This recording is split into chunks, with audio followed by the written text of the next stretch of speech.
Pronto, então vamos lá. Deixa eu compartilhar com vocês aqui os exercícios que eu separei. Pronto. Só autorizar alguém aqui. Peraí. Pessoal, o primeiro exercício que eu preparei para vocês, tá? Foi esse número 2 aqui do Enem. Eu não vou fazer na ordem que eu coloquei aqui, não, que eu vou dar prioridade às dúvidas de vocês, tá? Mas deixa eu começar com esse.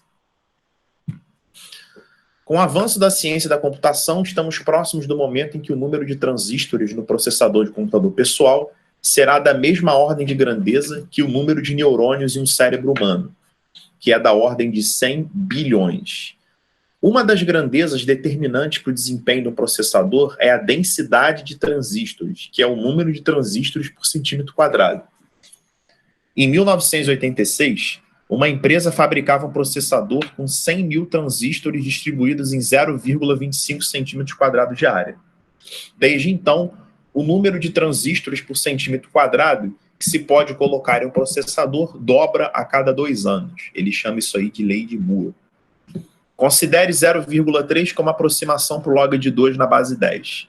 Em que ano a empresa atingiu ou atingirá a densidade de 100 bilhões de transistores, tá? Então, vamos lá.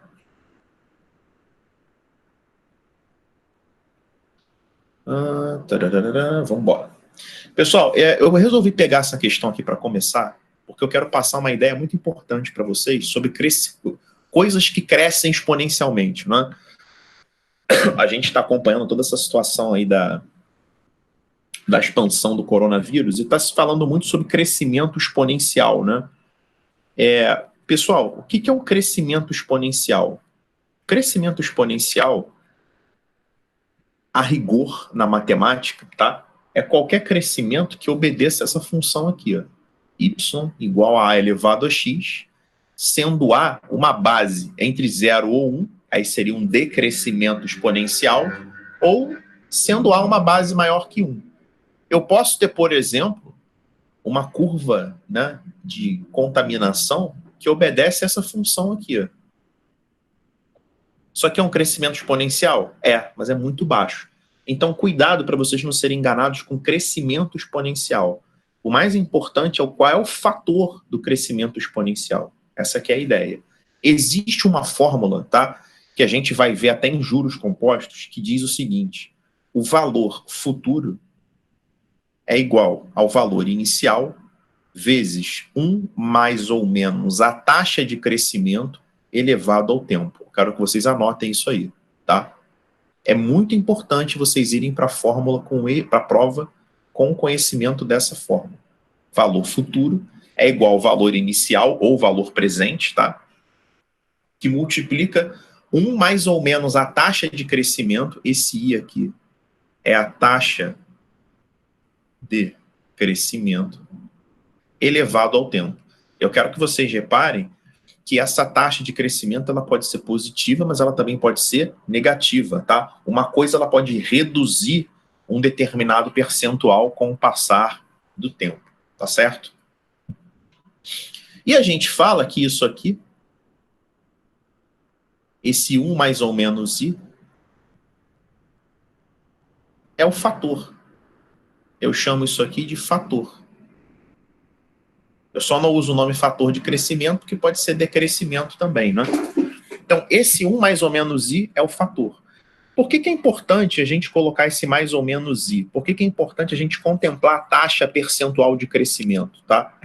Porque tem alguns fatores de crescimento que ele fala assim, tal coisa dobra com o passar do tempo, triplica. Aí ele está dando explicitamente o fator, né? Se uma determinada coisa dobra, o fator é 2. Se triplica, o fator é 3. Ou seja, ele já te deu esse 1 mais I, pronto. Agora, se ele fala que uma determinada população cresce 10% com o passar do tempo, né? Ou seja, a cada tantos períodos de tempo cresce 10%, aí a taxa é 10%, que é 0,1, aí o fator seria 1,1, tá bom? A gente vai ver, tá na próxima aula, que é se vocês olharem na apostila de maio, que é de porcentagem, vou falar sobre matemática financeira, juros, porcentagem, etc., a gente vai ter bem uma ideia clara dessa noção de fator. O lance é o seguinte, ó, essa empresa, ele define densidade, né, como número de transistores por centímetro quadrado. Então, essa empresa, em 1986, deixa eu apagar isso aqui. Essa empresa, em 1986, ela tinha 100 mil transistores por 0,25 centímetros quadrados. Se a gente multiplicar por 4 em cima e embaixo, a gente chega a uma densidade de 400 mil transistores por centímetro quadrado. Ele fala que o cérebro humano, tá, tem para cada centímetro quadrado 100 bilhões, tá? Olha, ele fala o seguinte, ó. Com o avanço da ciência e da computação, estamos próximos do momento em que o número de transistores no processador de computador pessoal será da mesma ordem de grandeza que o número de neurônios em um cérebro humano, tá? Ou seja, uma das grandezas determinantes para o desempenho do processador é a densidade de transistores, que é o número de transistores por centímetro quadrado. Então, ele fala que é o número de transistores por centímetro quadrado. É isso que ele define como densidade, tá? Então, a densidade aqui é 400 mil transistores por centímetro quadrado. Ele quer saber quando é que a gente vai ter, em cada centímetro quadrado, o mesmo número de transistores do que o mesmo número de neurônios que a gente tem, que é da ordem de 100 bilhões, né? Então, é o seguinte, o valor final, o valor futuro, é 100 bilhões. O bi é 10 a nona, né, de bilhões. Milhão é 10 a sexta e mil é 10 ao cubo. Igual. O valor inicial, 400 mil. Ele fala que dobra a cada 2 anos. Então, o fator de crescimento é 2, elevado a t. Alguém não entendeu essa expressão que eu montei? Eu fiquei na dúvida, não sabia se era para somar um. Como assim somar 1? Fala para mim. Da fórmula aí, porque o i é o 2, né? Aí eu não sabia se ficava 1 mais 2. Não. O que acontece, Sara? O i... Sabe o que significa esse 2, Natasha? Que ele dobra, né? Esse 2? Não. Aí que tá. Tá bom? Por isso que foi bom você ter perguntado. Quando a gente fala que a taxa de crescimento é 2, 2 é 200%. Você concorda comigo? Que 2 é 200%? Aham. Se eu falo que uma coisa aumenta em 200%, ela passa a valer 300% do que ela era antes. Vamos pegar uma mercadoria que custa 10 reais? Se ela aumenta 200%, ela não aumenta 20 reais? Aham. Então ela passa a valer 30, você concorda comigo? Concordo. Então o que aconteceu com ela? Duplicou ou triplicou?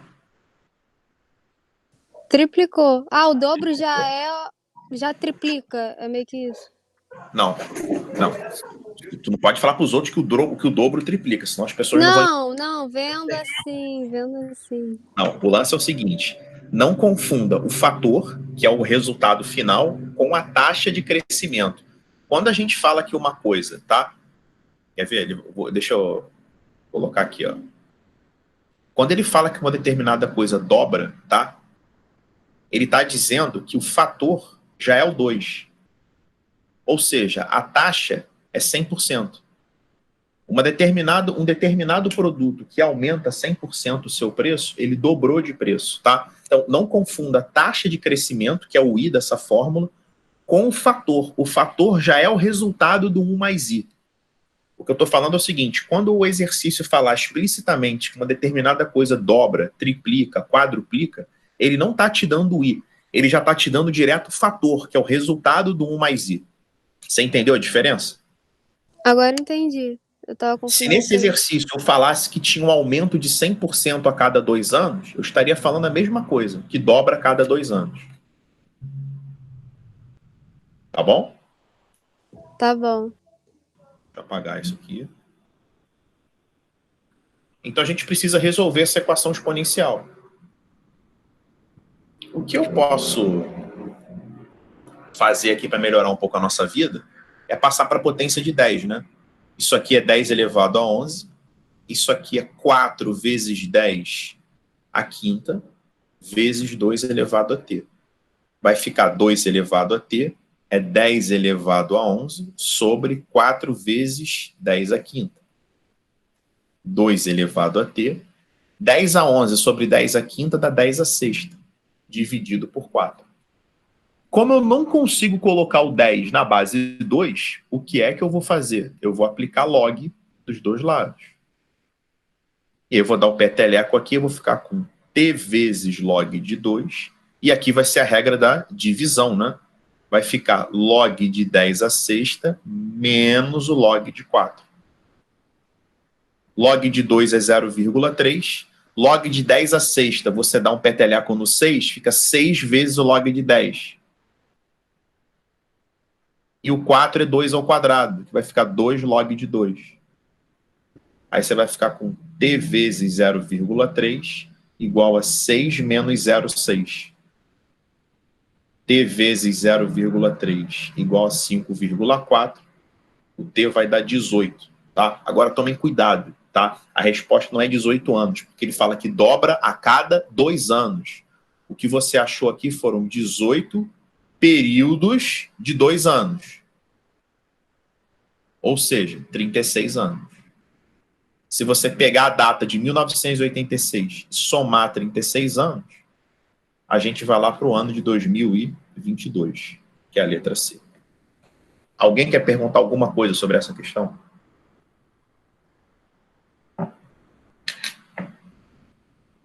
Por isso que eu peguei essa... Alguém tinha ficado com dúvida nessa? Alguém não tinha conseguido fazer essa questão? Eu. Alguém não conseguiu fazer essa 4? Eu vou passando as questões aqui. Se alguém não tiver conseguido fazer, eu vou resolver. Senão eu vou pular e vou deixar para o final. Essa 4 aqui, todo mundo conseguiu fazer? Essas que vocês não forem se manifestando, eu vou deixando para o final. Essa aqui, alguém travou?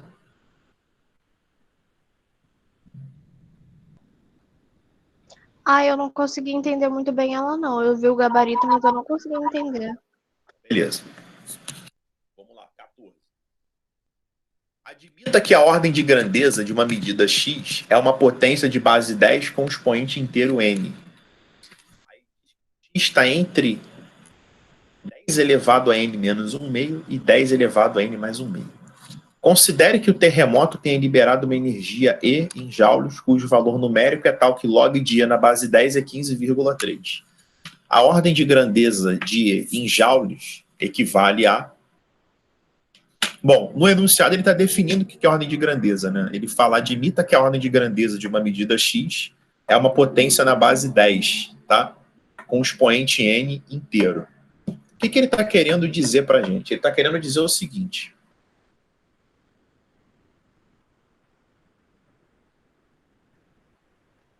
Vamos imaginar, tá? Eu vou traduzir isso aqui para vocês.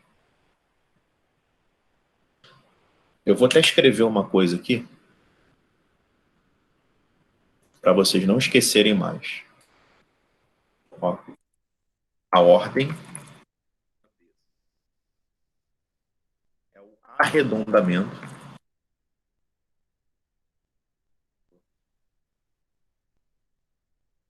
a ordem de grandeza é o arredondamento do expoente. Vamos destacar isso aqui. Como assim? Pessoal, vamos aplicar a definição de log aqui. Vai ficar 10 elevado a 15,3 é igual a E. Então, essa energia vale E elevado a 10, vale 10 elevado a 15,3. A pergunta é, Inara, foi você que não conseguiu fazer? Acho que foi, né? Isso. 10 elevado a 15,3 está mais próximo de 10 elevado a 15 ou de 10 elevado a 16? 15. 15. Então, a ordem de grandeza disso aqui é 10 elevado a 15. Isso que é a ordem de grandeza. A ordem de grandeza, ele quer saber de qual expoente inteiro está mais próximo, tá? Do 10 elevado... Por exemplo, vou explicar na prática. Você tem aqui 10 elevado a 15,3. Os inteiros logo acima e logo abaixo do 15,3 são 15 e 16. A ordem de grandeza, ela sempre vai querer saber de qual potência esse número está mais próximo. Qual expoente inteiro essa potência dada está mais próximo. Então, você entendeu que aqui está mais próximo do 10,15? Sim, eu até tinha pensado nisso, sim. Eu até marquei a letra B, né? Só que como eu não entendi muito bem esse X maior, Né? daí eu fiquei muito bugada nisso. Aí eu fiquei tipo, tá, pra que isso? Por isso que eu te perguntei agora. É porque o enunciado está dizendo o seguinte, por exemplo, se você tem um número, tá, cuja ordem de grandeza é 10 elevado a 15, com certeza esse número está entre 10 elevado a 14,5 e está entre 10 elevado a 15,5. Tá certo? Beleza.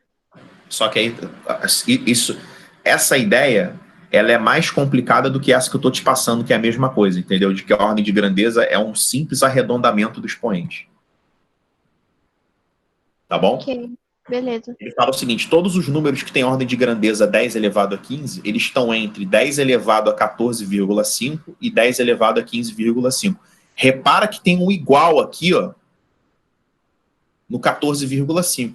Isso significa que ele está arredondando 14,5 para o 15, não para o 14, percebeu? Uhum. Então, se eu tivesse, por exemplo, nessa mesma linha de raciocínio desse enunciado, se eu tivesse um 10 elevado a 15,5, eu estaria arredondando para 10 elevado a 16 e não para 10 elevado a 15. Tá bom? Entendi. Agora, presta atenção numa outra coisa. Esse número aqui, o 10 elevado a 15,5, por exemplo, ele é a fronteira. Ele é a fronteira do arredondamento. Você concorda comigo? Repete rapidinho. O 10 elevado a 15,5, ele é a fronteira do arredondamento. Tá? Uhum. O 10 elevado a 15,4999999, ele vai para baixo. O 15,5, ele já é o primeiro que vai para cima, segundo essa definição. Tá certo? Uhum. Só que 10 elevado a 15,5 é 10 elevado a 15 vezes 10 elevado a 0,5, tá certo? Sim. 10 elevado a 0,5 não é 10 elevado a 1 meio?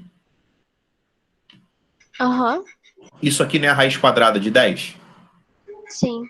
Por isso, Inara, aqui em ordem de grandeza, a gente usa a raiz quadrada de 10 como a fronteira. Lembra? O número veio 4 vezes 10 elevado a 12. Qual é a ordem de grandeza? Lembra que quando você aprendeu isso pela primeira vez, eles pedem para você pegar esse número aqui da frente e comparar com a raiz de 10? Sim. Tu lembra disso? Pera, o quê?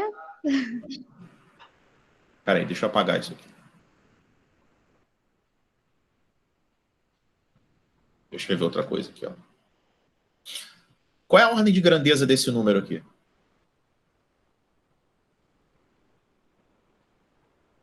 É 10 elevado a 12 ou é 10 elevado a 13?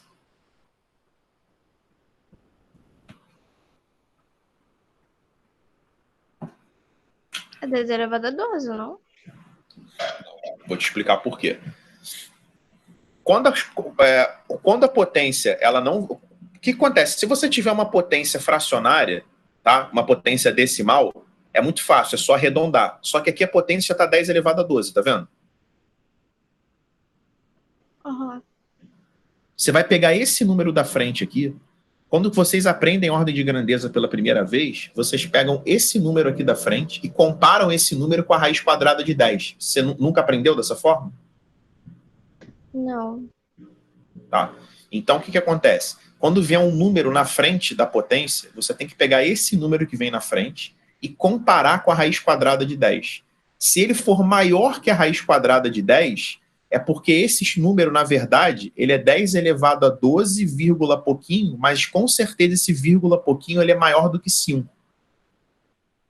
Porque olha só, se você tiver a raiz quadrada de 10 vezes 10 elevado a 12, tá? A raiz quadrada de 10 vezes 10 elevado a 12 vai dar 10 elevado a 12,5, que é a fronteira da tua análise. Se for maior do que 10 elevado... Esse aqui já é considerado, pelo enunciado do exercício, uma ordem de grandeza como 10 elevado a 13. A gente já é obrigado a arredondar para cima. Aham. Você entendeu? Porque raiz de 10 é 10 elevado a meio. Uhum. Então, qualquer número, tá? E lembra que escrever o número em notação científica, esse número que vem antes da potência, ele precisa estar entre 1 e 10, tá? Você não pode colocar 50, senão não está escrito em notação científica. Escrever em notação científica é um número vezes uma potência, só que esse número tem que estar entre 1 e 10. Deixa eu só autorizar alguém aqui rapidinho.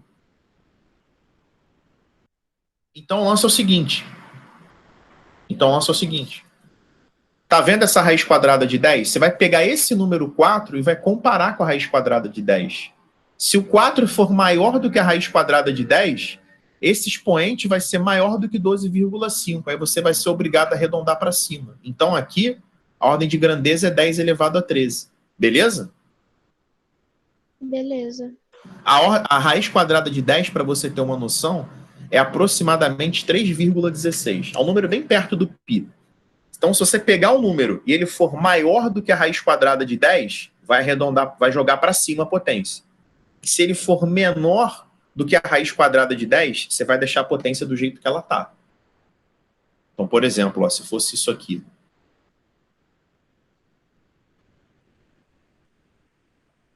Viu? Se fosse esse número aqui, por exemplo, ó. 3 vezes 10 elevado a 11. Aqui a ordem de grandeza é o próprio 10 elevado a 11, porque 3 é um número menor do que a raiz quadrada de 10. Então, se esse expoente fosse fracionário, seria uma coisa como se fosse isso aqui, 11,4. Tá certo? Entendi. Deixa eu pegar o próximo aqui. Alguém ficou com dificuldade nessa do gráfico? Se ninguém tentou fazer, beleza, eu vou pular. Eu quero dar prioridade dos que eu separei aos que vocês ficaram com dificuldade. Se ninguém fosse manifestando, eu vou pulando.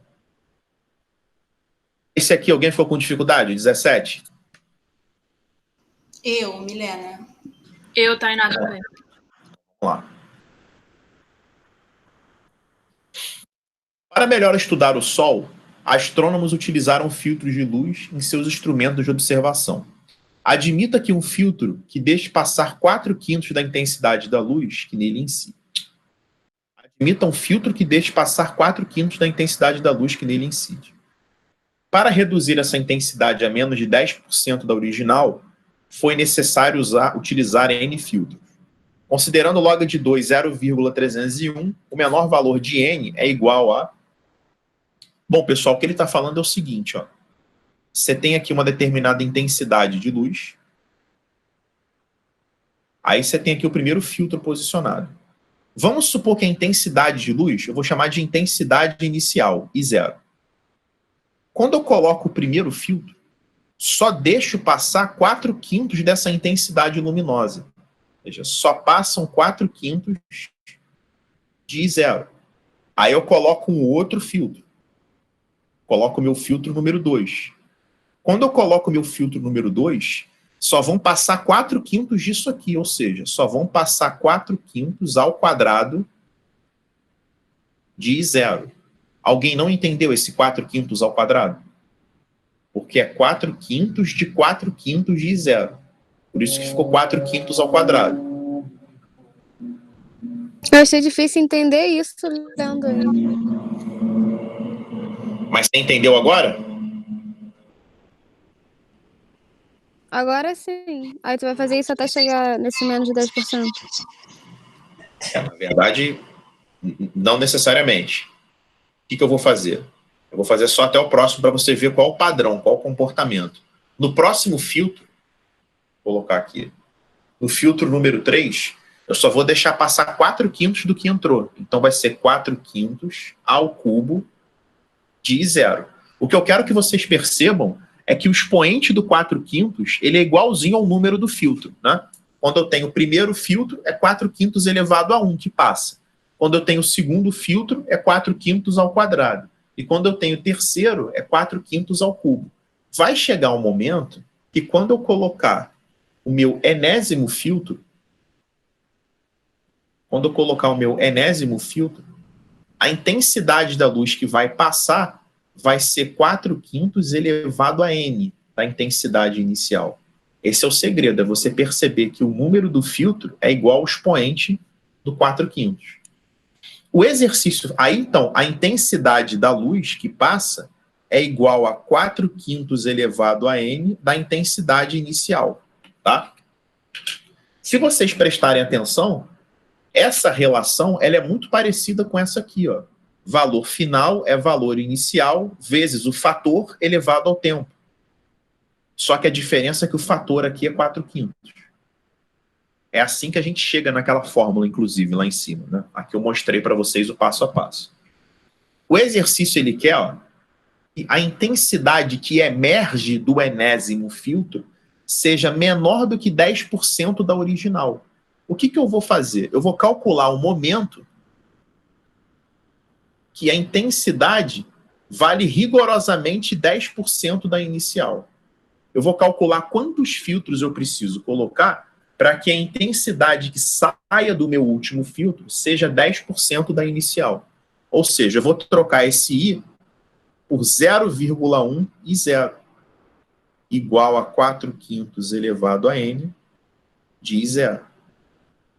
O que eu posso fazer aqui é cortar o I0 dos dois lados e eu vou chegar a essa equação aqui, ó. 0,1 igual a 4/5 elevado a n, que obviamente não tem como ser resolvida exponencialmente. Então eu preciso aplicar log dos dois lados. Pessoal, 0,1 é 1/10, né? Vai ser log de 1 menos log de 10. O n, peteleco, vem para frente. Log de 4/5 vai ficar log de 4 menos o log de 5. Log de 1 dá 0. Log de 10 dá 1. Pessoal, o log de 4 é log de 2 ao quadrado, que é 2 log de 2. Então vai ser 0,602. E o log de 5, vamos lembrar lá da primeira aula de logaritmo, que foi a aula passada, é 1 menos o log de 2. Então você vai fazer 1 menos 0,301, que vai dar 0,699. Tem que usar exatamente com 0,301, tá bom? O log de 2, ele não vale exatamente 0,301, mas é uma aproximação melhor do que 0,3. Então vai ficar menos 1 igual a n vezes. Essa conta dá 0,0... Desculpa. 0,0... menos, perdão, né? 0,097. O n vai dar, então, se você multiplicar por menos 1 dos dois lados, 1 sobre 0,097. Que multiplicando por 1000 em cima e embaixo, vai ficar 1000 sobre 97. Pessoal, 1000 sobre 100 dá 10. Então, 1000 sobre 97 vai dar 10 e pouquinho. 10 e alguma coisinha. 10,1, 10,2, tá bom?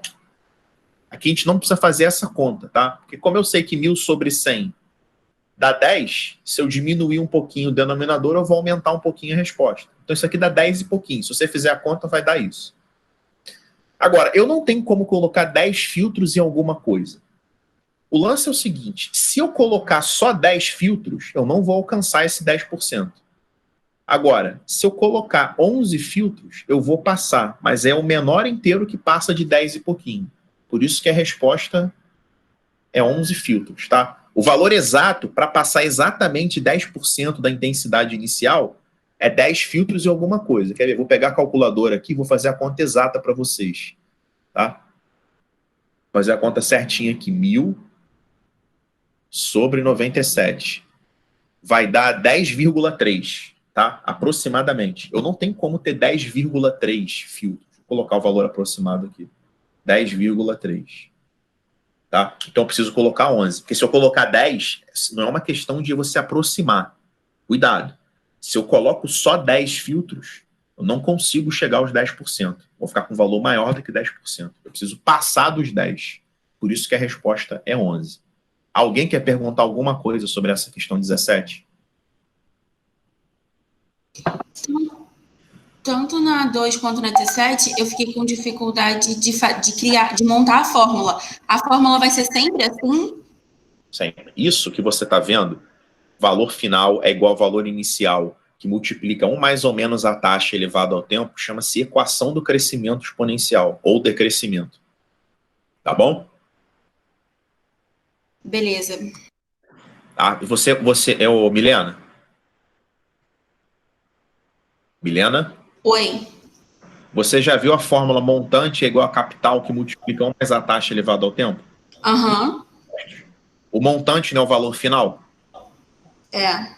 O capital não é o valor inicial? Aham. Então, é essa mesma fórmula.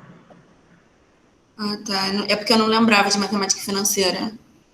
É porque matemática financeira eu vou dar na próxima aula. Eu vou mostrar para vocês que essa fórmula vai virar montante igual a capital que multiplica mais ou menos a taxa elevada ao tempo, que é a mesma coisa.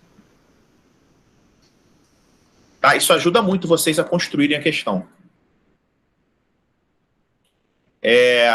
Essa de baixo, alguém ficou com dúvida? Essa 21?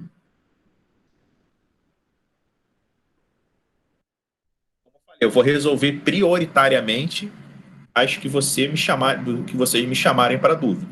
Eu acho que eu nem fiz aquela. Alguém falou de dúvida na 21? Não escutei. Na 20. Não, tô falando dessa 21. Não, 21. Eu nem fiz, eu achei difícil. Não, se vocês não fizeram, beleza. É só se alguém fez e ficou com dúvida. 24. Depois eu vou voltar e vou fazer elas. 24. 26. Eu tive dúvida nela, sim. Vamos lá.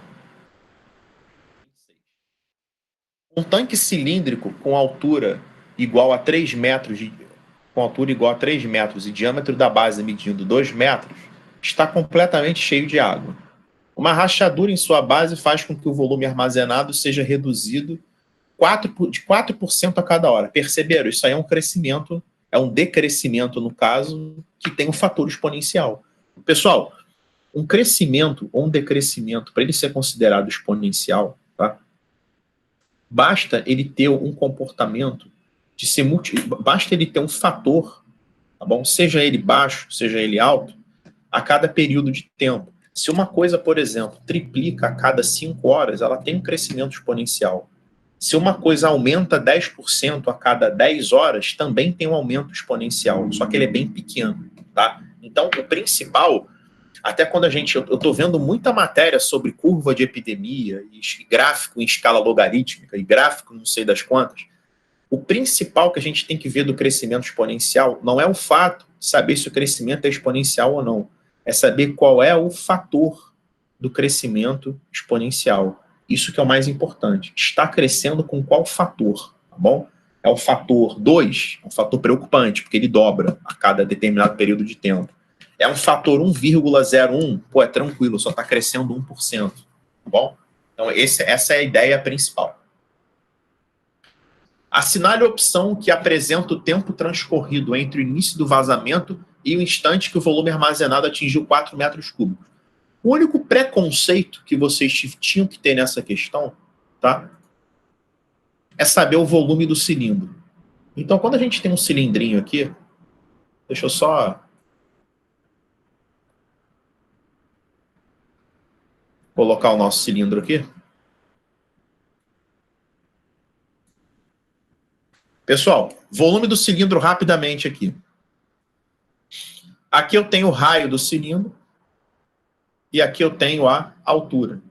Eu vou mostrar para vocês nas aulas de geometria espacial que o volume do prisma e do cilindro é a área da base vezes a altura. A área é um círculo e a altura é h. Então, por enquanto, vamos partir dessa fórmula aqui, tá? Então, o volume do cilindro é a área da base, que é um círculo, vezes a altura. Essa que é a ideia mais simples de volume, né? Então, o volume do cilindro vai ser πr ao quadrado vezes h.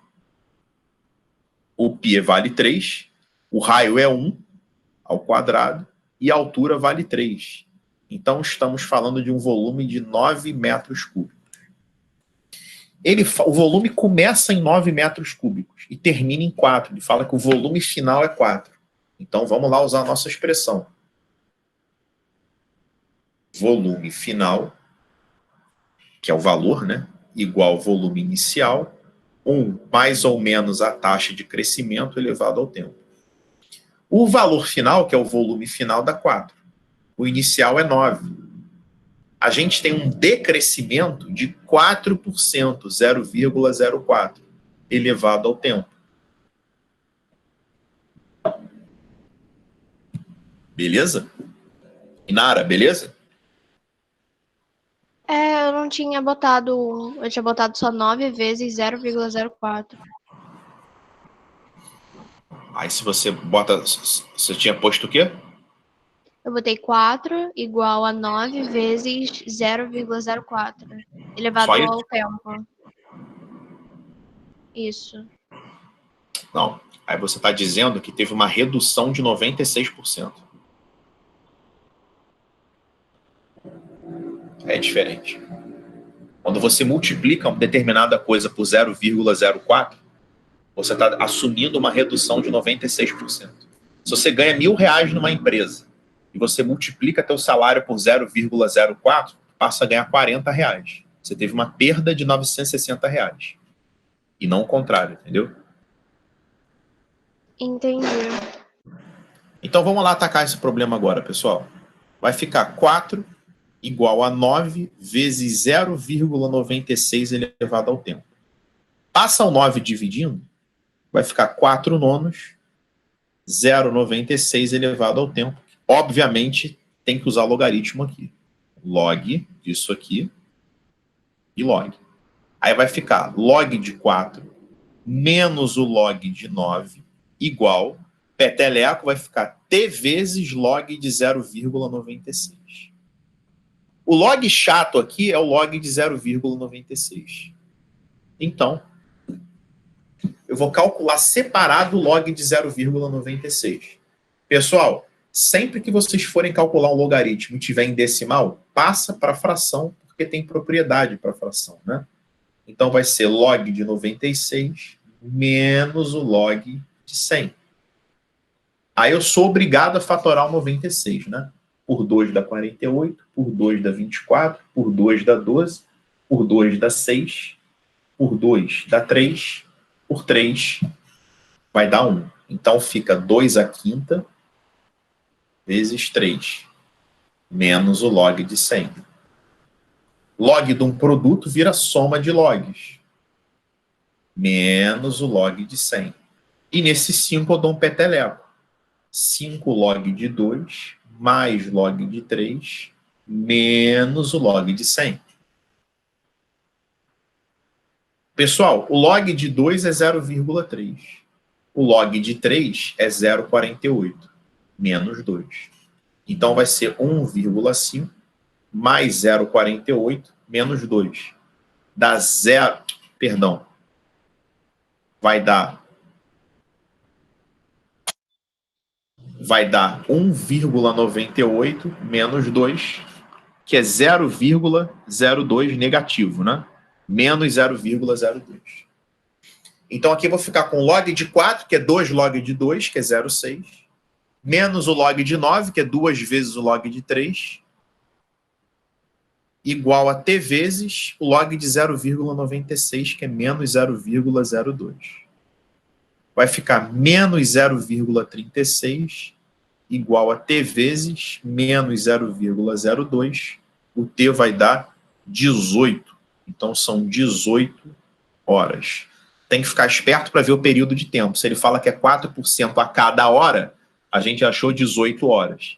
Se ele falasse que era 4% a cada 3 horas, seriam 18 períodos de 3 horas. A gente tem que ficar esperto, tá? Em relação a isso. Alguém quer perguntar alguma coisa? Inara, entendeu aí o que é para fazer? Entendi, sim. Essa questão era trabalhosa, mas o fundamental era você montar isso aqui. Se montasse isso aqui, o resto era trabalho braçal. Sim, eu tive dificuldade só aí mesmo. Então, vamos... tá. Alguém teve dificuldade nessa 29, que misturava log com cosseno, com... A gente tinha me falado dessa aí. Foi a que eu falei pra você. Mais alguém teve dificuldade nessa? Eu tive, eu li e fiquei perdida, não sei. Vocês pipocam pra questão, né? Porra, olha log com cosseno, fala, putz, não vou conseguir fazer. Geralmente, quando tem Uhum. cosseno, a gente já fica meio zoada. Já sabe que vai ser um negócio meio estranho, né?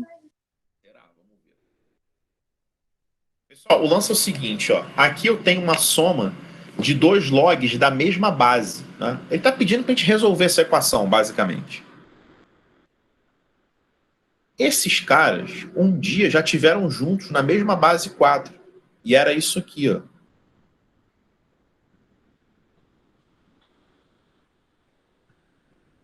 Igual a menos 1. Tá? Porque você tinha um produto de 2 logaritmandos. E quando você separa, vai ficar log de 1 menos cosseno na base 4, mais log de 1 mais cosseno na base 4. Quando a gente chega... Qual é a ideia, pessoal? Quando eu tenho uma equação com log, eu preciso me livrar do logaritmo. Para eu me livrar do logaritmo, eu preciso aplicar a definição. O que é a definição? Base elevado ao logaritmo é igual ao logaritmando, né? A definição é isso aqui. Quando falar para aplicar a definição é para fazer isso, né? É para escrever b elevado a x igual a a. Porque é na aplicação da definição que o log some. E você só vai conseguir resolver uma equação logarítmica se o log sumir. Então a gente fica com b elevado a x igual a a. Só que para você poder aplicar a definição, só pode ter um log na parada. E aqui tem 2 no enunciado. Por isso que eu juntei os 2 num logaritmo só. Que agora eu posso aplicar a definição. 4 elevado a menos 1 igual ao logaritmando. 4 elevado a menos 1. Pessoal, esse produto aqui é quadrado do primeiro menos o quadrado do segundo, né? É 1 menos cosseno ao quadrado de x. 4 elevado a menos 1 dá 1/4. Passa o menos cosseno ao quadrado para a esquerda, fica cosseno ao quadrado de x igual a 1 menos 1/4. Cosseno ao quadrado de x é igual a 3/4. Se tirar a raiz quadrada, vai ficar mais ou menos raiz de 3 sobre 2. Como ele me fala que o x está entre 0 e 90 graus, eu sei que o cosseno é positivo. Então eu sei que o cosseno é raiz de 3 sobre 2. A pergunta é, qual é o ângulo cujo cosseno vale raiz de 3 sobre 2? É o ângulo de 30 graus. Então eu sei que o x vale 30 graus. Aí eu vou porque ele está querendo. Ele está querendo que eu calcule o seno de 2x. Ou seja, ele quer o seno de 60 graus. Que por acaso também é raiz de 3 sobre 2. Alguém quer perguntar alguma coisa da 29?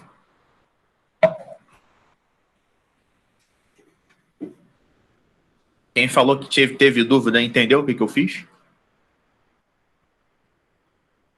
Sim, mas eu não pensaria em fazer isso tudo, não. Mas você pensaria em fazer o quê, por exemplo? Quando você olha para uma questão dessa, você ia começar por onde? Na verdade, eu fiquei bem perdida, mas eu basicamente separei. Eu tentei fazer primeiro um log, depois outro log, mas aí eu me perdi inteira e não consegui fazer. Mas como assim? Mas como assim fazer um log e depois o outro? Me explica isso aí. É porque... A definição separado? Isso. É porque eu tinha um exemplo no caderno, só que eu esqueci que não tinha nada igualado. Era só tipo um log mais outro log. Aí você fez separado. Só que aí, Não, como tinha o menos 1... Mas aí, esse que eu fiz separado é quando dava para fazer a conta direto. Por exemplo, quando achar o valor desse cara e achar o valor desse cara, entendeu? Sim. Aqui você não pode relacionar esse log de 1 menos cosseno na base 4 com o menos 1 direto, senão você está ignorando a presença desse cara.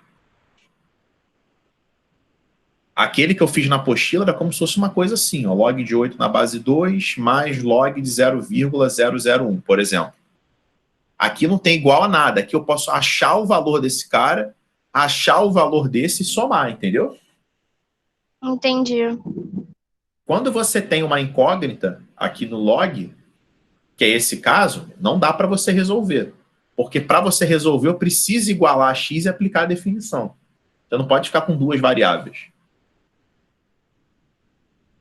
Tá? Então, nesse caso, quando você tem dois ou mais logs, você tem que juntar tudo num log só, aplicando a propriedade, e depois aplicar a definição, tá certo? Beleza. Leandro, eu tinha travado nisso aí também, que eu achava que era seno A com seno B. Só que nem tem o outro ângulo, era realmente para multiplicar, né? Seno A com seno B. Daquela relação Arco trigonométrica. É, isso aí. Não, mas só tem um ângulo aí. É, por isso que eu fiquei, tipo, eu travei. Gente, só tem um ângulo, não sei o que é pra fazer, eu fiquei com isso na cabeça. Não, era para multiplicar só. Deixa eu botar aqui o...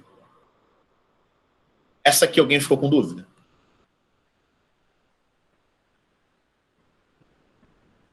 Eu também pedi pra você fazer ela. Deixa eu só botar um pouquinho d'água para mim, rapidinho.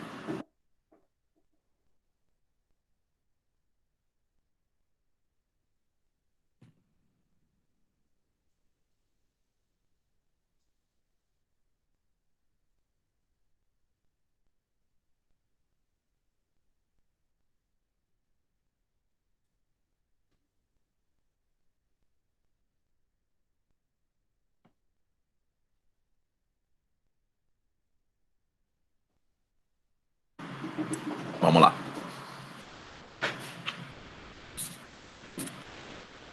Se log da raiz de x é igual a 1,236, então 0,824 representa... Vamos lá.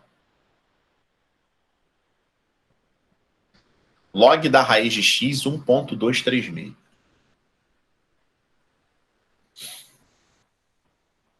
A raiz quadrada de x é x elevado a meio, igual a 1,236. O que a gente pode fazer aqui é o seguinte, pegar esse meio e passar para frente. Vai ficar 1 meio do log de x igual a 1,236. E mandar esse 2, que está dividindo aqui, por outro lado, multiplicando. Tá? Porque isso aqui, pessoal, 1 meio vezes log de x é como se fosse log de x sobre 2, igual a 1,236. Manda multiplicando, o log de x vai ser 2,472. Então, o máximo que a gente conseguiu foi concluir que o log de x é 2,472. Eu cheguei bem aí mesmo. Só que depois eu não soube o que fazer. Só que o problema é que ele está pedindo, tá? Quem é 0,824. Então, você tinha que perceber que 0,824 é exatamente 1/3 de 2,472. Essa percepção era fundamental para você continuar a fazer o exercício, né? Então, se eu dividir isso aqui por 3, e isso aqui por 3, porque você tem que fazer a mesma operação dos dois lados, eu vou ficar com log de x sobre 3 igual a 0,824. Aí minha vida já começa a melhorar um pouco. Porque log de x sobre 3 é 1/3 do log de x. E esse 1/3, um dia, ele já foi o expoente do x. Que é a raiz cúbica de x. Tá? Tem duas opções iguais, né? Eu devo ter copiado alguma coisa errada, mas, sei lá, pode marcar B ou A, as duas estão certas. B e A. Devia ter alguma coisa dentro dessa raiz do x aí. Na hora que eu fui transcrever, eu fiz M, tá? Mais 0,824 é log da raiz cúbica de x. Pode ser tanto a letra B quanto a letra E que elas estão escrevendo, é a mesma coisa. Tá bom? Então, o fundamental era você perceber que o 0,824 era 1/3 de 2,472. E Nara, entendeu o que eu fiz aí? Entendi. Percebeu que o que está escrito de vermelho, eu fui fazendo justamente o contrário do que eu fiz quando eu fiz de roxo? O caminho foi o inverso do expoente? Aham. Né? Aqui, esse expoente 1/2, ele foi aparecer lá no sobre 2. E depois, quando apareceu o sobre 3, ele foi aparecer lá na raiz. Tá? Ou seja, essa raiz quadrada, ela foi aparecer lá embaixo. Depois o denominador foi aparecer lá na raiz cúbica. Tá bom? Tá bom. Então tinha que ter feito essa parte aí. Eu vou salvar tudo isso na aula, tá, pessoal? Não precisa se preocupar em copiar ainda, não. Número 5 do terremoto, alguém ficou com dificuldade? Ô, Leandro, Fala aí. embaixo da 30 tem a 31 da SP7. Você salvou essa, não, né? Acho que não. Ah, tá. Porque eu não consegui fazer ela. Não, mas ainda vou fazer mais uma aula de exercício disso. Ah, tá. Obrigada, então. Essa 5. Alguém ficou com dúvida nessa 5?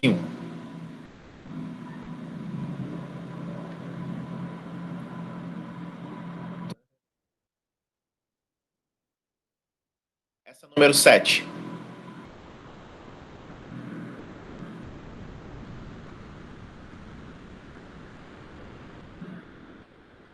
Alguém teve dúvida nessa número 7?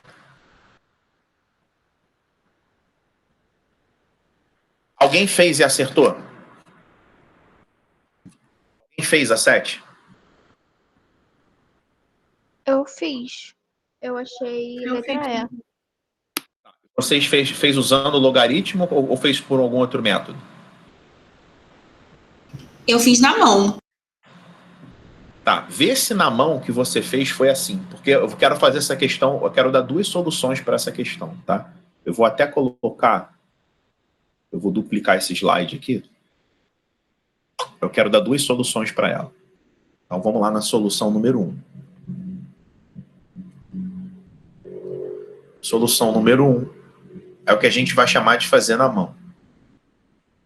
O que é fazer na mão? Vamos lá.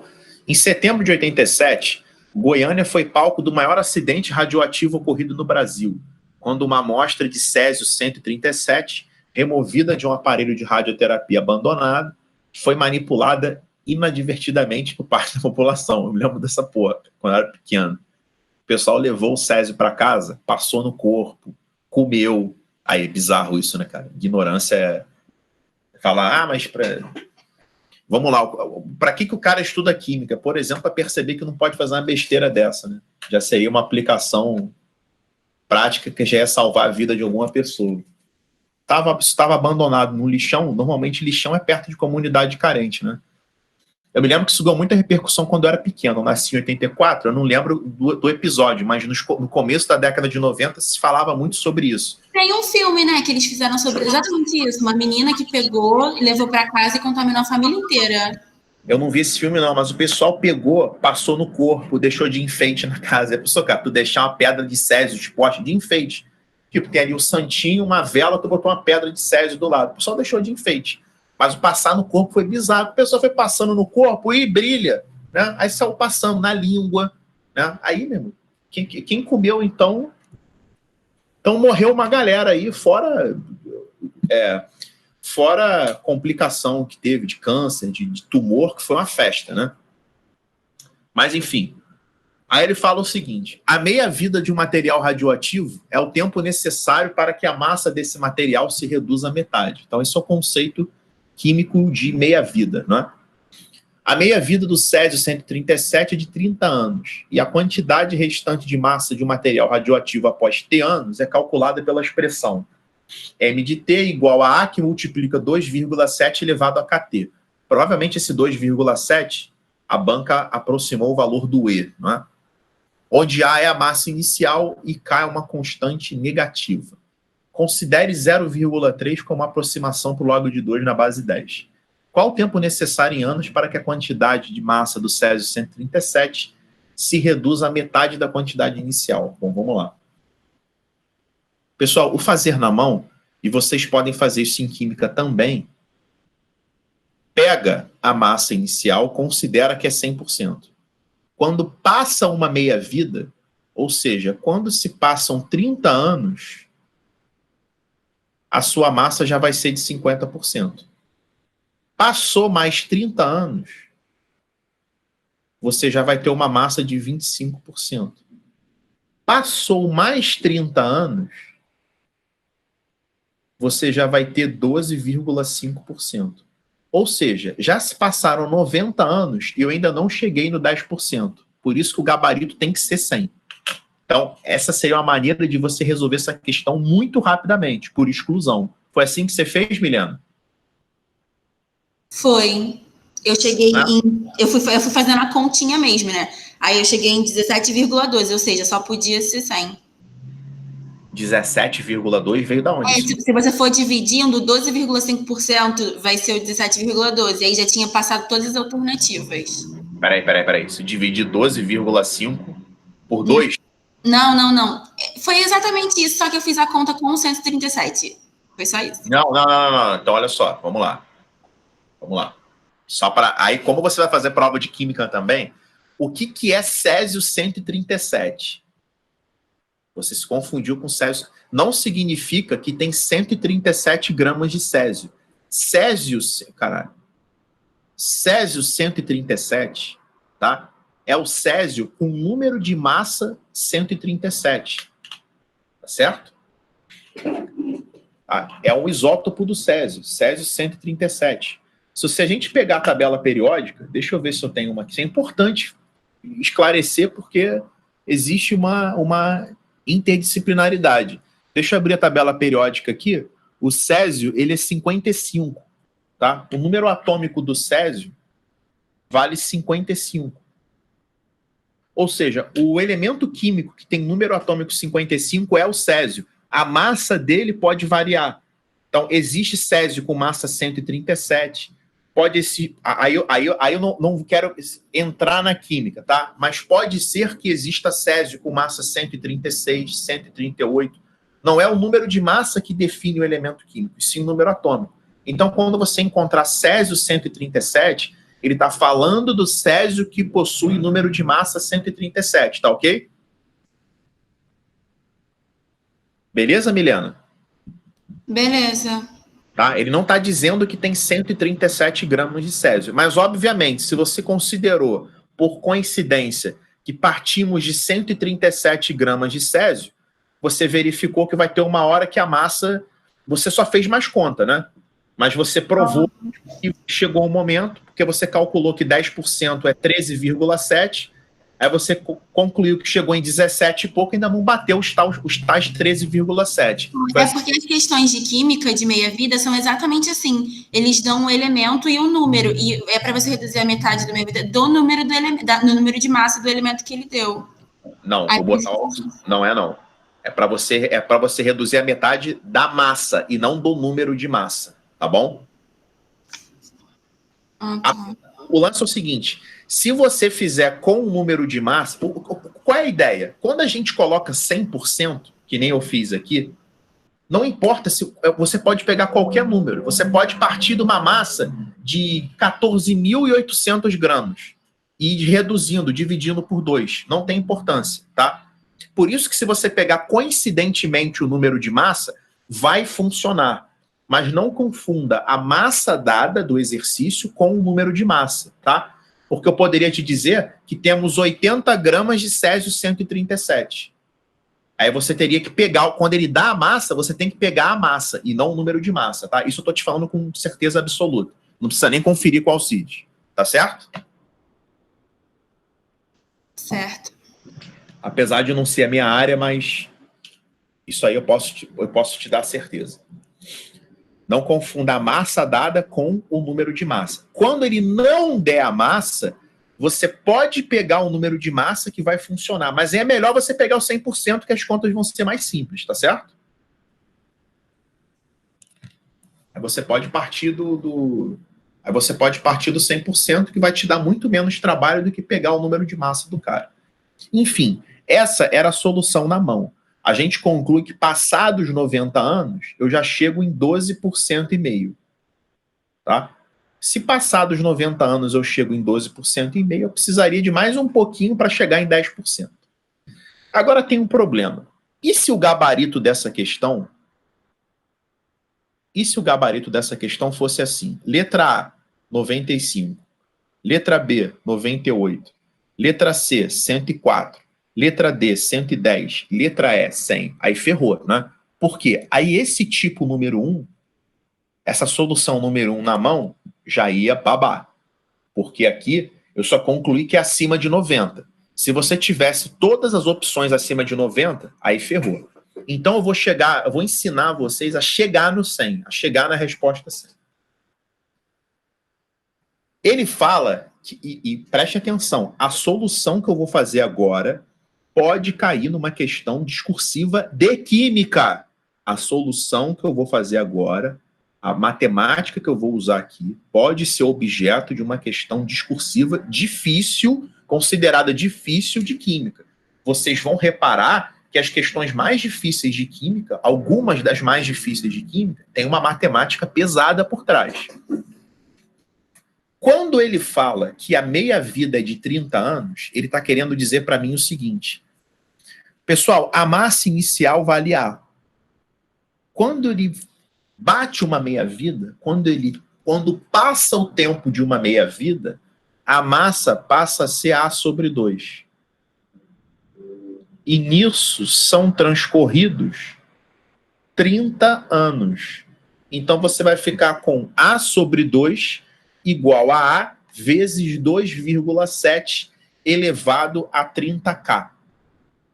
Porque o que é meia-vida? É o tempo para a massa atingir o valor que é correspondente à metade da massa inicial. Né? Alguém não entendeu essa expressão de vermelho que eu escrevi? Daqui eu já posso cortar o A com A. E aí vou ficar com 1 meio, que é 2 elevado a menos 1, igual a 2,7 elevado a 30K. E aí, pessoal, é o seguinte. Vamos continuar. Não posso mais... Não tenho o que fazer com essa expressão aqui, tá? Não tenho o que fazer, não tem como continuar, não dá para aplicar log dos dois lados aqui, porque a gente não tem o log de 2,7, só tem log de 2. Então vamos tocar o barco. Ele quer saber quando é que a massa vale 10% da inicial. 10% é A sobre 10. Igual a A vezes 2,7 elevado a KT. A gente vai cortar o A com A. E vamos ficar com 1/10 igual a 2,7 elevado a KT. E aí eu vou usar essa expressão que eu encontrei anteriormente para me ajudar. Porque eu tenho como descobrir o valor de 2,7 elevado a K. Eu tenho como descobrir isso aqui.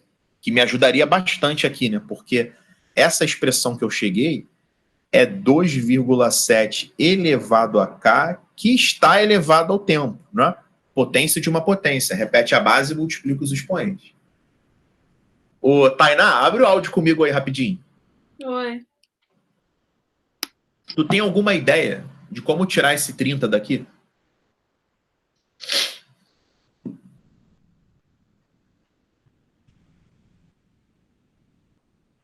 Te ocorre alguma coisa para tirar esse 30 daqui?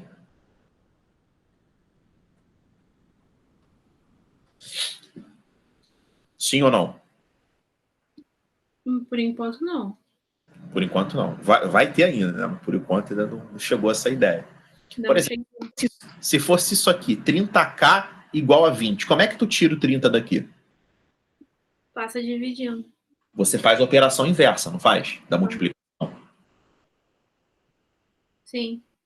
Qual é a operação inversa de elevar, ou seja, da potência? Raiz. Então, o inverso de elevar a 30 é tirar a raiz com que índice? Sim. Com índice 30, certo? Sim. Então, o que você vai fazer? Você vai pegar dos dois lados e passar a raiz 30ª. Quando você faz isso, você some com esse 30, aí fica só K. É assim que você tira o 30 daqui. E aí você vai ficar com 2 elevado a menos 1 sobre 30 igual a 2,7 elevado a K. E foi assim que a gente achou 2,7 elevado a K. Agora, continuando a minha solução,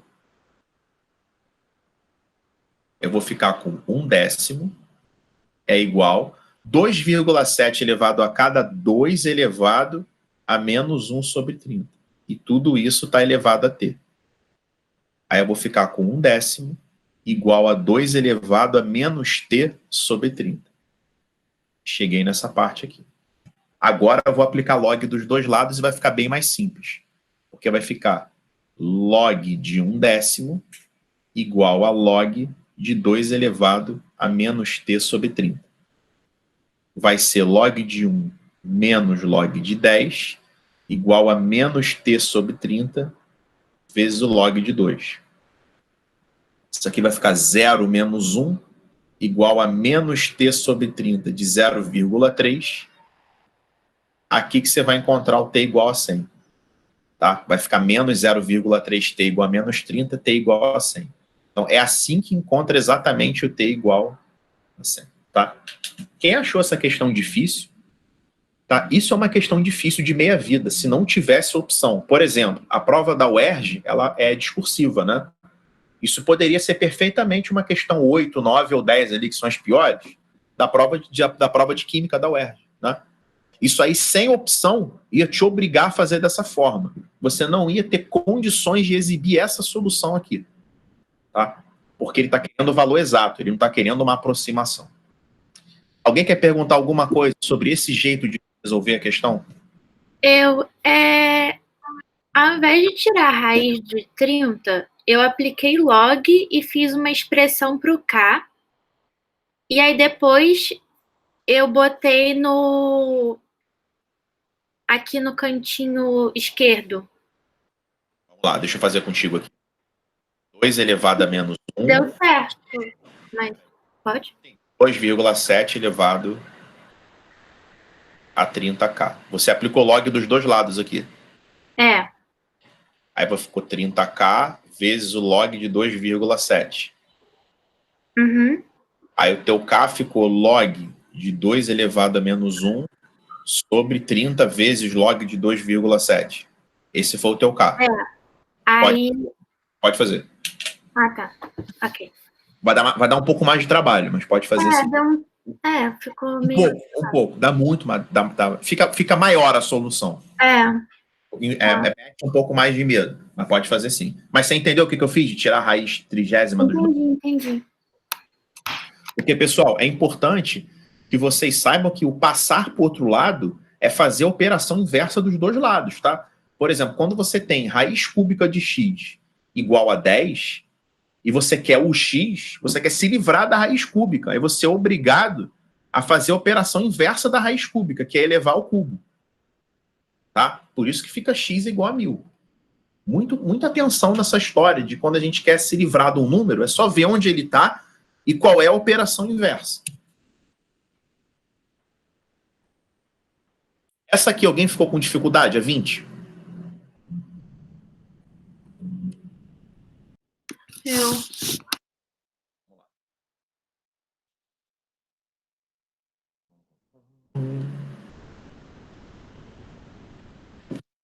Número 20.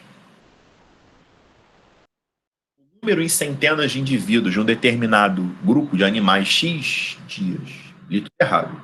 São analfabetos. Vamos lá. O número em centenas de indivíduos de um determinado grupo de animais, X dias após a liberação de um predador no seu ambiente, é expresso pela seguinte função.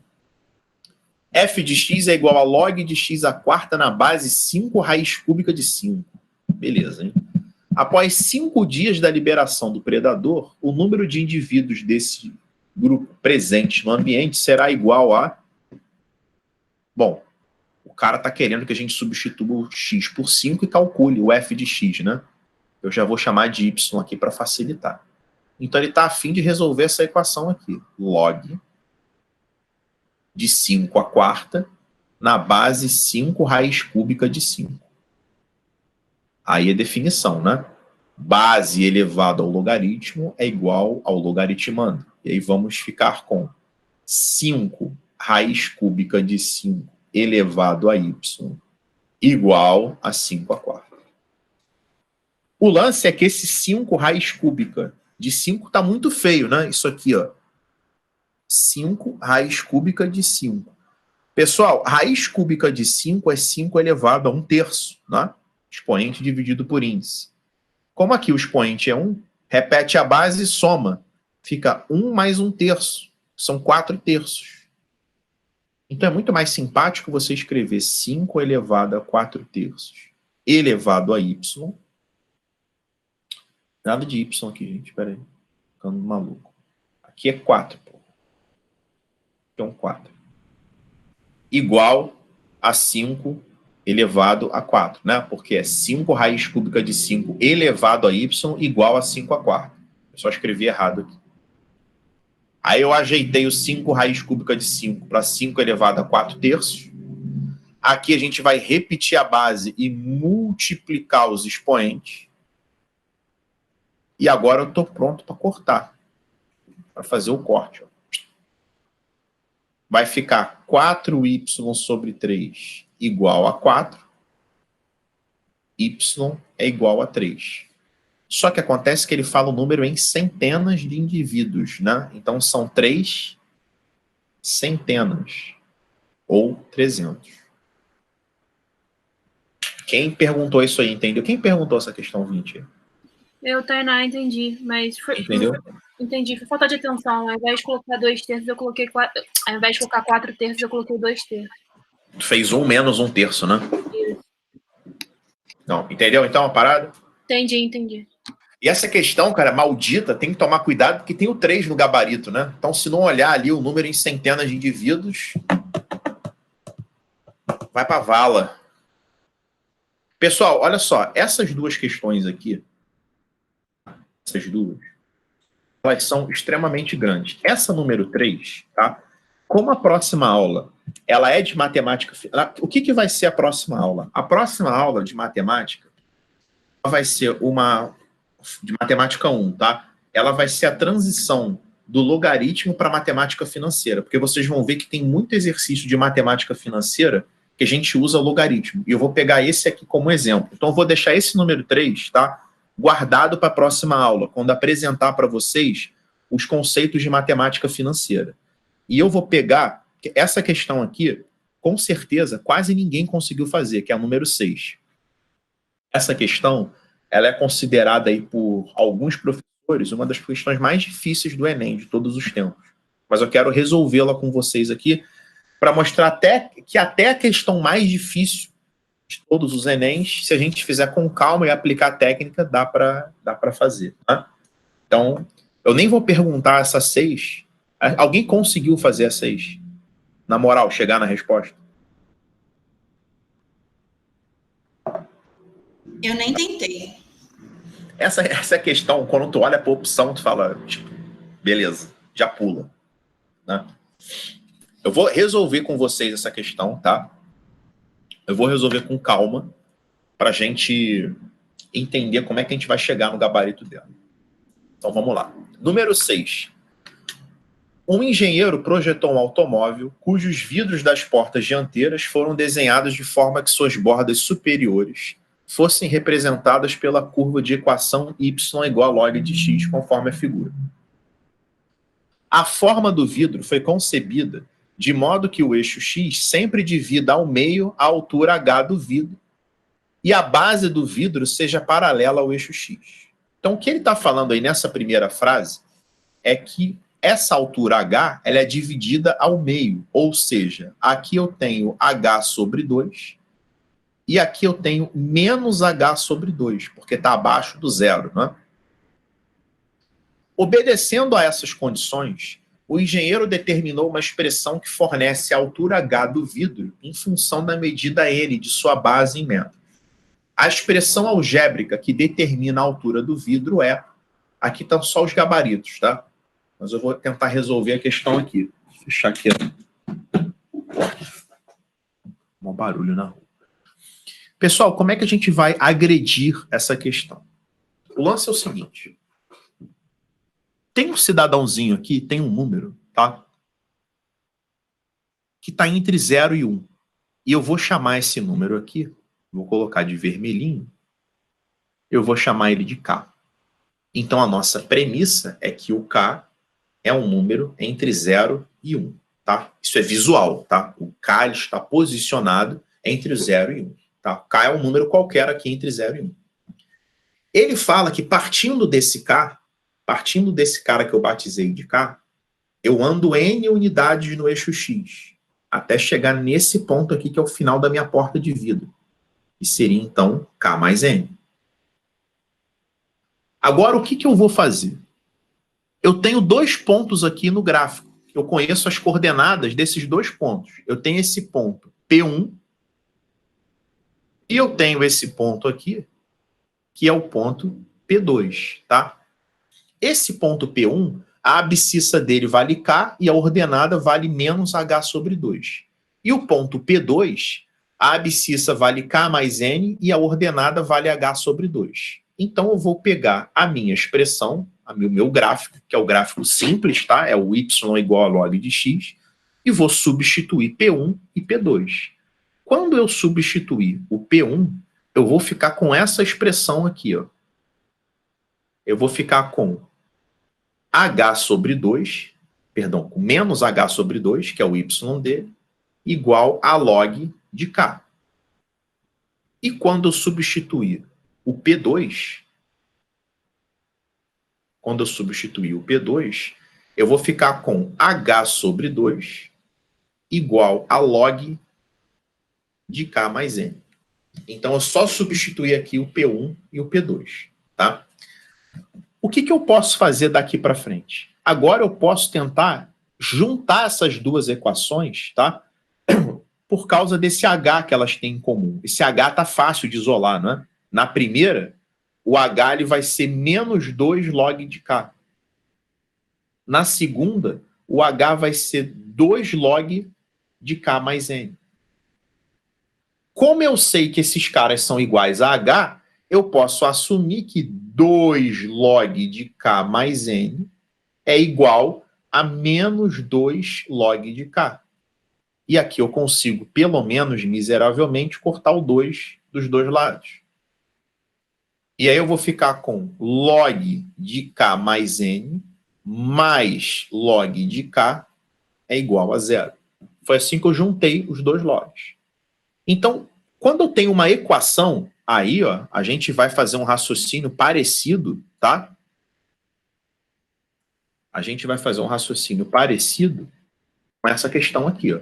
Quando eu tenho 2 logs, pessoal, e eu quero resolver uma equação logarítmica, eu preciso juntar esses 2 logs num log só e depois aplicar a definição, que é o que eu vou fazer agora. Eu vou juntar esses 2 logs num log só, multiplicando, né? Eu vou ficar com log de K mais N vezes K igual a 0. E vou aplicar a definição. Depois que eu aplicar a definição, ó, aqui a base é 10. Eu vou ficar com 10 elevado a 0 igual a K ao quadrado mais NK. Então, eu fiquei com K ao quadrado mais NK menos 1 igual a 0, porque 10 elevado a 0 dá 1. Então, eu estou com essa equação aqui. Essa equação é K ao quadrado mais NK menos 1 é igual a 0. Então, eu estou com uma equação do 2º grau, tá bom? Tá? Só que ela é uma equação literal. Eu preciso resolver essa equação aqui. Aí eu vou usar a Bhaskara. O delta é B ao quadrado menos 4 AC. O delta vai dar N ao quadrado mais 4. Então, vai ficar menos B mais ou menos a raiz de delta sobre 2A. Esses são os possíveis valores de K. Então, o K, ele é menos N mais ou menos a raiz quadrada de N ao quadrado mais 4 sobre 2. Então, você já começa a se animar, porque já começa a ter esse N ao quadrado mais 4 no gabarito. Aí você fala, pô, tô indo pelo caminho certo. Só que é o seguinte, a gente partiu da premissa, tá, que o K, ele tá entre 0 e 1. Ou seja, que o K é um número positivo. Então, a gente precisa descartar essa resposta que só tem negativo. Então, eu mato que o K ele é menos N mais a raiz quadrada de N ao quadrado mais 4 sobre 2. Se o exercício quisesse o valor de K, essa seria a resposta. Só que ele não quer o valor de K, ele quer o valor da altura. Ele está falando, a expressão que determina a altura é... Então, o que eu preciso fazer para terminar a questão? Eu preciso voltar em uma dessas expressões, substituir o valor do K que eu achei para encontrar a resposta. E aí, como eu já fiz essa questão anteriormente, eu verifiquei que se substituir nessa expressão de baixo, por incrível que pareça, dá menos trabalho. Por causa desse esse sinal de menos aqui vai fazer com que dê muito mais trabalho. Então, se a gente substituir nessa segunda expressão, tá? Isso eu só verifiquei fazendo mesmo. Essa segunda expressão, ela diz que H é 2 vezes log de K mais N. 2 vezes log de K mais N, tá? Aí a gente vai substituir o valor de K, que é menos N, mais raiz quadrada de N ao quadrado mais 4 sobre 2, mais N. Então o H vai dar 2 vezes o log, MMC dá 2, fica menos N mais raiz quadrada de N mais 4, mais 2N, e a gente vai chegar na resposta. 2 vezes o log, menos N mais 2N dá N, mais a raiz quadrada de N ao quadrado mais 4 sobre 2, que é a letra E. Pessoal, obviamente essa questão é muito difícil. Quando alguém perguntar para você, quando vocês falarem assim, essa questão aqui é muito difícil, lembrem dessa, tá? Isso é uma questão difícil de matemática. É matemática num nível pesado. Quando vocês perguntarem assim, fulano está estudando para a prova do IME, por exemplo, a prova do IME, a prova do ITA. As questões, tá? Do ITA nem tanto. O ITA tem questão que é um pouco mais fácil. Mas a prova do IME, por exemplo, só para vocês terem um parâmetro, estudando para a prova do IME, ela é considerada uma questão fácil para a prova do IME. A prova do IME é daqui para cima, tá? Isso aqui, para a galera que está fazendo o IME, seria uma questão dada para eles. Todo mundo ia acertar essa questão, tá? É um nível de dificuldade bizarro, que obviamente eu acho que eu nunca coloquei a questão do IME aqui para a gente resolver e nem vou colocar. Do ITA eu coloco algumas, mas eu tiro a banca lá, vocês fazem do ITA sem saber que é do ITA, para não assustar. Mas isso aqui é uma questão difícil, tá? Então, obviamente, o Enem ele vai ter 1 ou 2 questões dessa na prova, quem for fazer, tá? Não é para ficar perdendo muito tempo nela, senão você ia perder meia hora nessa questão e não ia conseguir resolver. Mas é assim que se faz essa questão. Ela é desse tamanho, não tem um jeito mais curto de resolver, tá? Ela tem esse tamanho todo mesmo. Se alguém encontrar um jeito mais curto de resolver, me avisa, porque eu nunca encontrei um jeito mais simples de resolver, já fiz essa questão algumas vezes. Mas, Leandro, você não acha que esse é o tipo de questão que nem vale a pena resolver em relação à questão do chute? Porque, tipo, se eu chuto... Fala aí, pode falar. Não, porque eu tava pensando, se eu acerto uma questão dessa e, sei lá, eu sem querer cometo o erro de não acertar uma mais fácil, a minha nota vai cair, né? O que acontece? Você, quando lê essa questão, antes de você tentar pegar para fazer, você não vai conseguir saber se essa questão ela é fácil ou difícil, certo? A gente só sabe se uma questão é fácil ou difícil quando a gente pega para resolver o exercício. Pegando assim de cara, você não vai ter como saber se essa questão é fácil ou difícil. Então, eu sugiro, por exemplo, o que você pode fazer na prova em relação a questões como essa, pegou, sentiu que é bizarro, que não consegue fazer, você vai pular. A gente vai fazer esse treinamento mais para frente, para vocês terem um critério do que pular e o que não pular. Mas, cara, a questão desse nível de dificuldade, eu entendi o que você falou. Apesar de não ser exatamente assim, né? Vocês têm medo de chutar e acertar sem querer, não é isso? Essa a tua preocupação?